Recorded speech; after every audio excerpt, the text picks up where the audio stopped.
Ladies and gentlemen, welcome back to the channel. This is the Vikings Garage, and on today's episode, I'm going to give you guys a quick rundown of what I did to undercoat the frame on my new to me FJ Cruiser.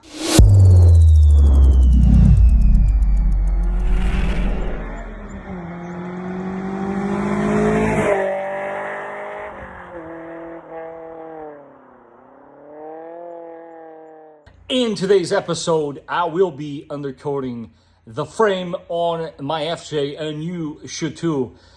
First steps of this process don't apply to those of you that have only had your body-on-frame vehicles for only a few years, but if you don't stay on top of it, then you too will have some light rust like I did. If you want to see what products I use, stay tuned. I'm going to give you a quick, super fast show and tell of what went down. But at the end of the day, guys, it is safe to say that this frame is safe and sound, structurally sound, so I can put my family in it and we can carry on in upgrading this FJ. So part of this process is you definitely got to go underneath here and wash this frame as best you can. Clean your undercarriage to the best of your abilities. I'm going to give it a one round here today at the car wash, and then another round tomorrow once I get to work. I want to get as much dirt and debris so that then I can start removing all the rust.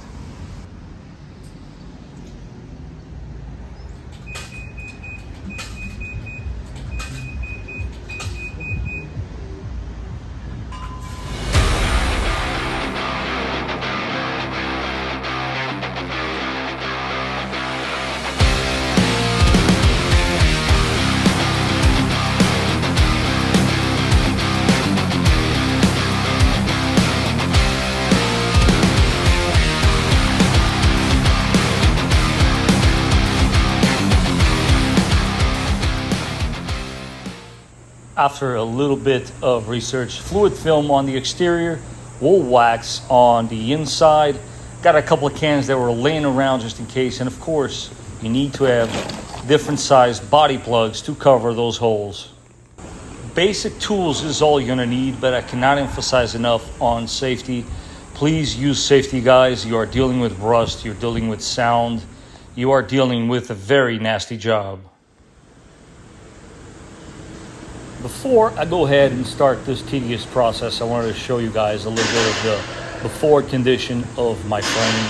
It is once again a little rusted, but rest assured that there is no perforation anywhere. Notice a little shield missing there, but let's go ahead and clear up this area by removing some of these shields first. Last but not least, let me go ahead and show you guys the before. Guys, by all means, for those of you that don't deal with this rust belt area, you probably are going to be extremely shocked, but don't run for the hills as of yet. This is all surface rust, I can assure you. Yes, it looks a little bad, but we're going to go ahead and take care of this. One final note, any type of body plug that you find, perfect example right there, you want to go ahead and take these off as well. This is why I was showing you guys initially my stash, because I plan on replacing them all. Let's go ahead, get cracking. I'm not going to show you guys too much footage with the needle scaler, but I'll just give you a quick clip, as it is a very noisy process. All right, goes without saying, eye protection, put on a mask, and this is basically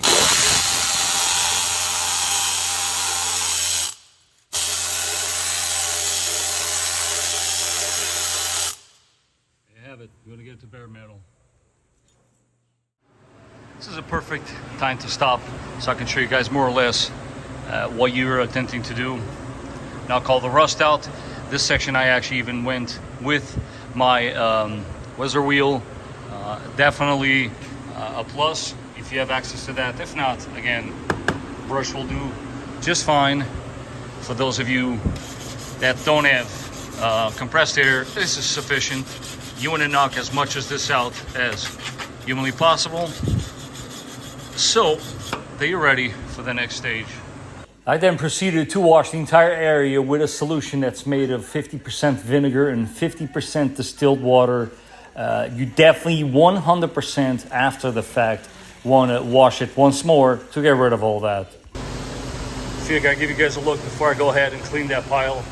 This was all the rust that we got out of this frame, and yes, it looks pretty bad, but I can assure you there's no perforation. Basically what you want to do is bring it to bare metal, so that now you can hit it with undercoating. Now the way that I do this, first and foremost, you go on these holes and you hit it with some pressurized air and you try to get whatever dirt and debris is still stuck inside of it, because the first stage of the undercoating that I do is on the inside, and I spray this stuff inside those holes with this special hose.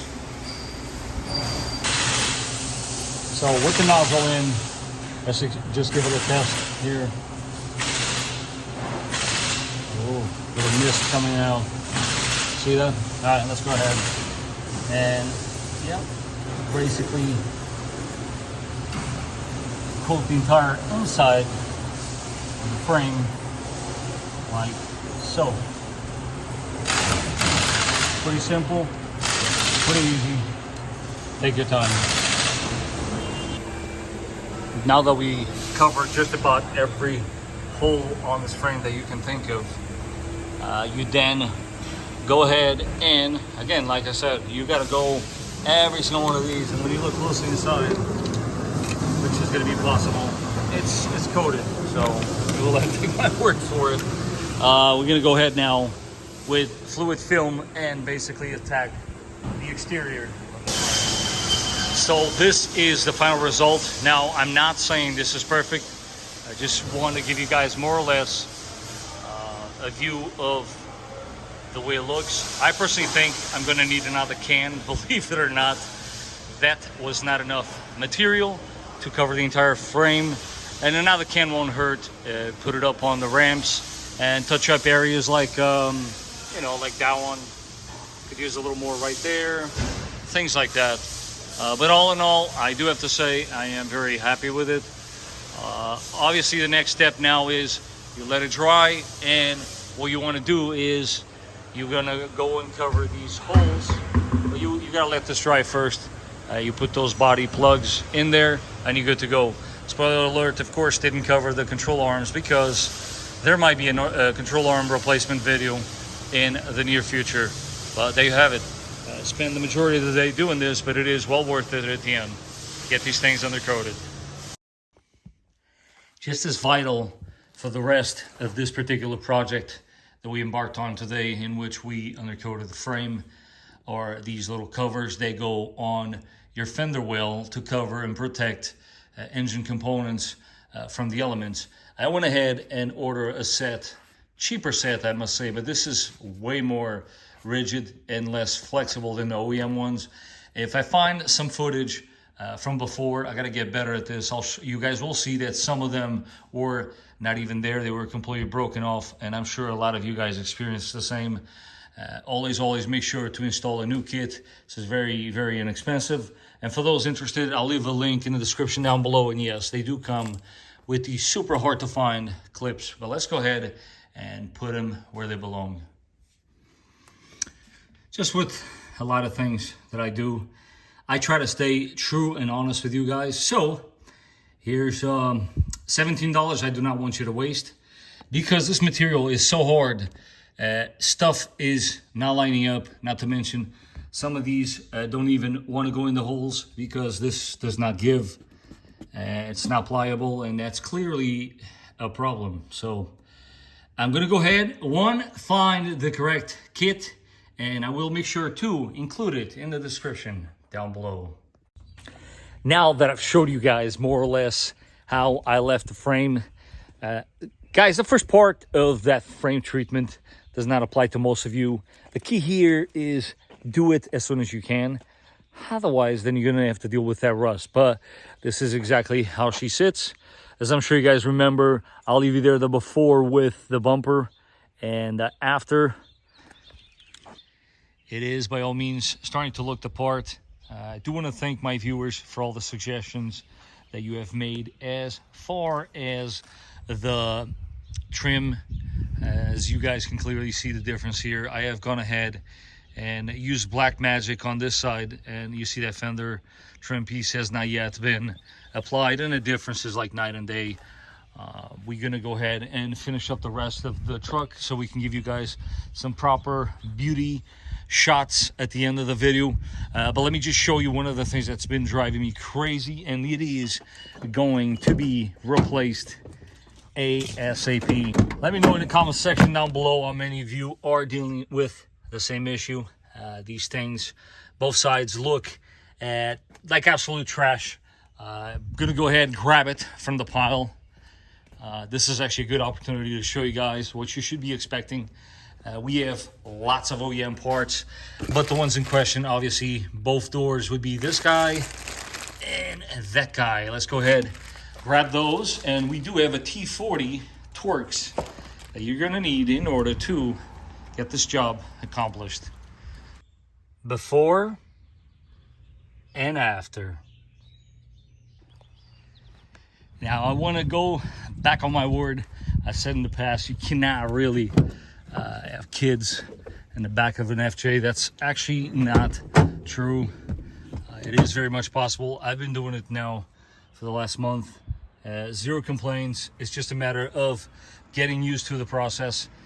Damn, son. Look at those door strikers. I love it. But yeah, it can be done, guys. It can totally 100% be done. That is going to be all for today's video, guys. I'm going to go ahead and enjoy the rest of the day with my family. It is, after all, Father's Day, and I do want to take this opportunity to wish you all a happy Father's Day. I hope you're spending it with your loved ones. Tell them you love them, and I hope you did find this video to be informative and useful as always.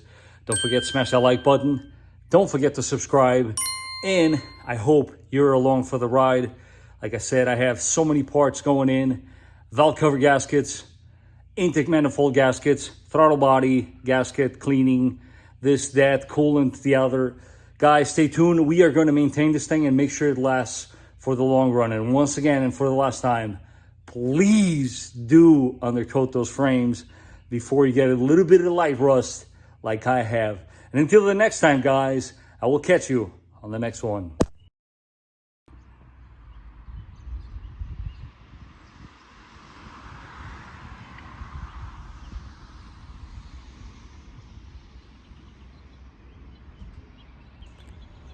Some of you had indeed asked me how much I paid for this Trail Teams Ultimate Edition, and it was indeed, at the time, the cheapest one that I did find.